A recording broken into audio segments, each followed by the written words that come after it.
He waggled his eyes at me. An image of her playing for him came to mind, and possessiveness zipped up my spine. I slammed my beer down on the patio table. Keep in mind, we don't know who she is or if she's got a boyfriend. She could be married, and we don't need another scandal. His lips quirked, and I suspected he'd played me all along. I narrowed my eyes at him.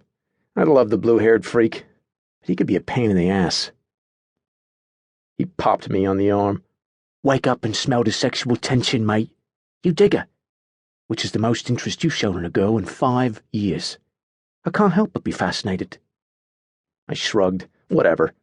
Just go meet her. Knock on her door, pretend you're lost, chat her up. Hell, take Monster with you. Girls love dogs, especially cute white chihuahuas with ADHD. "You're giving me dating advice?" He paused and then grimaced. "Scary, huh?" Spider was a notorious womanizer and generally treated girls like shit. I sighed. I don't want to screw up the Blair thing. Spider got quiet, disapproval radiating off him. "Blair's a piranha. You must really want this zombie movie." I nodded. "It's directed by Dan Hing. Apparently he had a bad experience on his set with a rock star turned actor and despises them. But if I'm dating America's sweetheart, then I look like Mr. Nice Guy." I paused. "Your arrest last year in Vegas didn't help our image," I said, reminding him of the heckler whose nose he'd busted.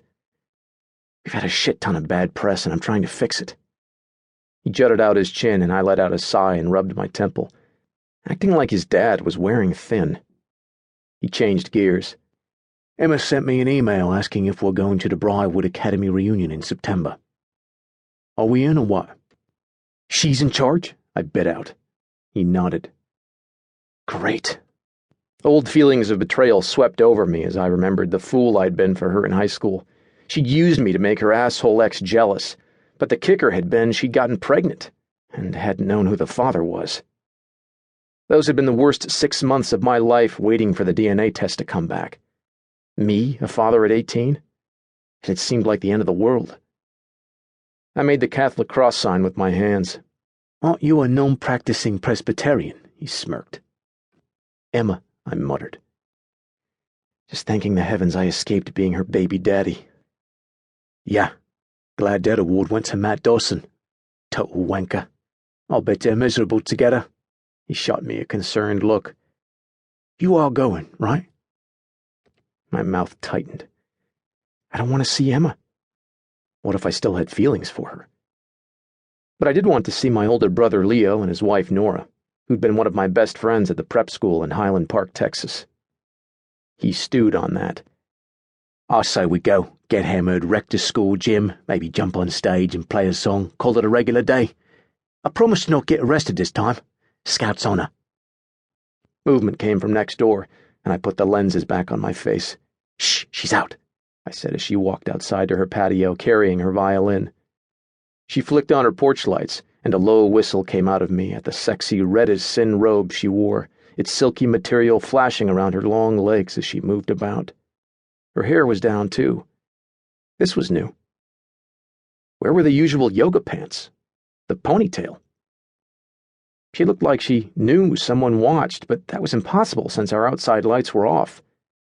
Even the light from the moon hit our house at such an angle that she shouldn't be able to see us just by glancing over. She'd need a high-powered lens to know I was here. Spider mumbled something and went back inside, probably to watch the CW, or go clubbing. I barely noticed. Usually she played facing her rose garden. But this time she walked to the right side of her patio, which faced us. Weird. But she didn't play. She just stood there without moving, staring toward our house. Uneasiness went over me. What was she doing? Could she see me? As if it were a fragile bird, she positioned the violin under her chin and began playing, arms bent and wrist poised, making the most exquisite sounds. And I don't mean classical like Beethoven or Mozart. I mean body-thrashing, blood-thumping, hard-as-hell music that had me rooted to the ground, like she'd slapped iron chains on me.